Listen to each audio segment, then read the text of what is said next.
I was alone, except for the ghost that haunted me. No, it's about rituals this time. Look, I don't need to wax poetic on BoJack Horseman or Broom Shakalaka. Rituals are core to the human experience. No, I'm not talking about some Michael Swaim-ass Santa Claus AO4 fanfiction. I'm talking about 12 people in a room, robes, sigils, blood. Yeah, I know anything involving humans involves blood. I'm saying blood is where it's not supposed to be. Where do they get the blood indeed? Well, yeah, that's why I want to talk rituals and not balance scales between a misplaced eulogy and the view from halfway down. And the only thing you need to take from the Daniels as it applies to the Destroyer of Mountains is the timing. None of those jokes are particularly amusing. It's all, like about an all-in-one product, and they tried to tell all the jokes in one 10-minute segment. Similar to how they won an Oscar on the back of a Cloud Atlas parody, lampooning the notion that the entirety of the human condition can be contained into what is essentially 5 actors. Great directors, sure, but you don't see me interrupting Neil deGrasse Tyson to yell, "That ball fucked my wife!" So why not go back to Jared formerly from Wisecracked and hope he doesn't turn out like the one from Subway before any mention of the letter K is going to be met with a question about what I leave with a kiss from a fist. Look, you don't have a friend in the dick as hard as diamonds business, your mom's ass has that covered. Yeah, go portal through whatever will break the suspension of disbelief the fastest. Oh hi, didn't see anyone but myself in my phone screen and the words I typed out as if each alliteration could erase a bedbug bite from my high school years in a suburban trap house. Well, that or Eternal Sunshine, a story about the love of my life getting molested before and after I met her, but seeing as how I'm making content, let's do that. Until the Nierzwiaks of the world surpass Charles Manson in their techniques for seducing the Kirsten Dunces, they're gonna probably rely on the oldest send this to 10 friends corrupted PDF that is the notion of religion being a tool for the weak to control the strong. Any Scroobius Pip can call someone out on being a Haversham for a little piety, and the Bo Burnhams of the world buy a hook, line, and sinker like Mark Ruffalo's character did the Clash propaganda. None of you are going to heaven, Bo? What did I say about heaven in the last episode? We may not all float, but we do all return to blue because your options after death are being burned, which takes you into the sky, or being buried, and I'll refer you to the talking heads for what's flowing underground before I turn into a psycho killer. Qu'est-ce que c'est? Father who art in heaven has always been the biggest bitch out for any needle-nosed twink to back out of a backflip. And before anyone gets on my case about Egyptians, remember your prejudices, you screw loose because you cross-threaded it with a lugnut short sword trippiners in England and Hollywood. Who was it that was eating the mummies? The blue-blooded. So suck on that and not another culture's history before your head gets soggier than Cheerios after Billy misses the bus again. Whoops, missed that opportunity too. Dang, the polar bears are gonna be so upset. Here's what anti-Semites do not see about the Jewish faith. Far beyond any notion of the afterlife, the Jewish people have perfected the art of not letting their friends bitch out. You want to start a business? Better not lose my money. College aspirations? Fun is there if you get the scholarships. You cook? Better be good, because I'm bringing everyone I know.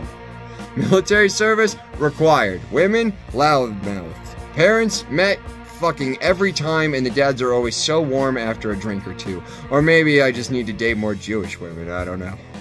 Whatever you want, there is no hell. We're already living through it with these mashuganas. Just leave me my Saturdays and read the fucking scroll once in a while. Pretty sure one family from one tribe talked about taking over the world one time, and all the others ever since have been like, when's it gonna happen, Ashkenazi? Then Christ comes along and totally puts the bitch back in the first commandment harder than Elton John. I swear they ought to call the Bible Bebo, basic instructions before bitching out. Muhammad comes along and says, hey, I wonder how much we can make these bitches do. I bet we could get them to walk around the same rock like, I don't know, at least one time in their life. But this isn't about the coward's method to martyrdom. The US of Anglophiles has been sticking the St. Patty wagon on the Sunni and Shia harder than G.I. Joe ever hit Cobra since '03. Back to the show. Hey, fittest, for the glove, before you get acquitted, don't think I don't notice how fast you turn meek and tuck your tail between the letters of Paul every time you think you can rest your right hand on a cross harder than your laurels. Jesus should be called the only way to bitch out that people are still falling for. It starts like this. Two friends, both want to fuck 12 people in a room wearing sexy robes. One gets jealous, ousts the head honcho, and suddenly the new recruit is getting you all thrown in jail. Why? Oh, I don't know. The vibe was never, well, you know, like that again after the cross thing, and we don't need to do that again because he did. Until he comes back, and you are not ready. Gonna need a lot more sticks, and these windows could use some more gold. So now we gotta do this stuff, and it's this stuff that no one likes to do, like remain ignorant about sex, or tell people lies about reality. Why? Well, those people want to fuck like really weird. Who, the people we tell lies to? No, the people telling us to tell lies. Do those people fuck weird? Totally, but not as much as you'd think or they would have you believe, but enough to want to pull up the records in the Vatican basement for sure. I'm pretty sure that's the Red Horse because, you know, the bishops.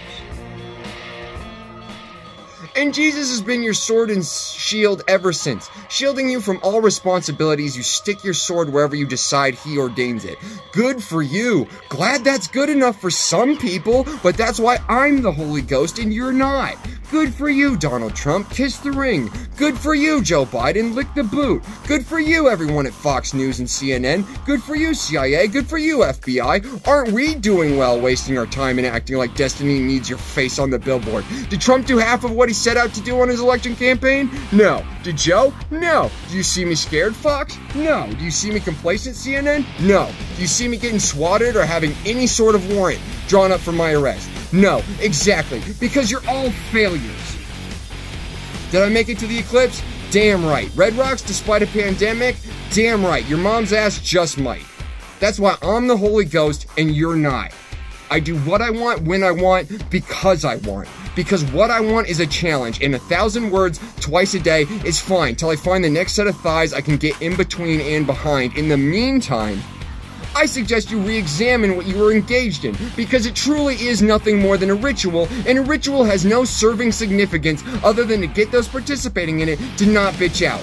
Ask Mary Beard. So far, you all have. That's why you hold on to power. One more year and I'll get it done. But you don't. You continue to fail and scrape pork barrels for your youth, and when that fails, you move on to toy soldiers. We wonder why politics seems like a circus, and it's because no amount of clowns is going to give the American people what they really want, which is a leader who can take a fucking high dive and work with some fucking real diplomacy. That's why Trump hides behind squibs and Biden hides behind corn pop. Sorry, Kamala. Because you're all cowards. If you don't want to be considered as such, next time, don't dodge the draft, you Bible and preteen thumping, lamest excuse for a torturous and gray hair race to the gates of hell. Blue flames matter. Ask Korea. Kondai wasayo. Remember, who's wearing the torture device and who's got the hole in the hand. And if meth is putting holes in your loved ones' heads, I'd like you to hold your hand up with mine. White supremacists account for more than their fair share of the meth trade, and one thing they don't account for is the way history is made. Black Power was originally the All Lives Mattered response to a white power movement that had started during desegregation. The raised fist was added to show a mix of strength, solidarity, and restraint. If someone you know is ready to be strong enough to show some restraint, I hope you'll show some solidarity with me when I raise a fist to remind meth abusers what they continue to miss out on their own lives. Please join with me as I humbly ask them, next time, don't miss.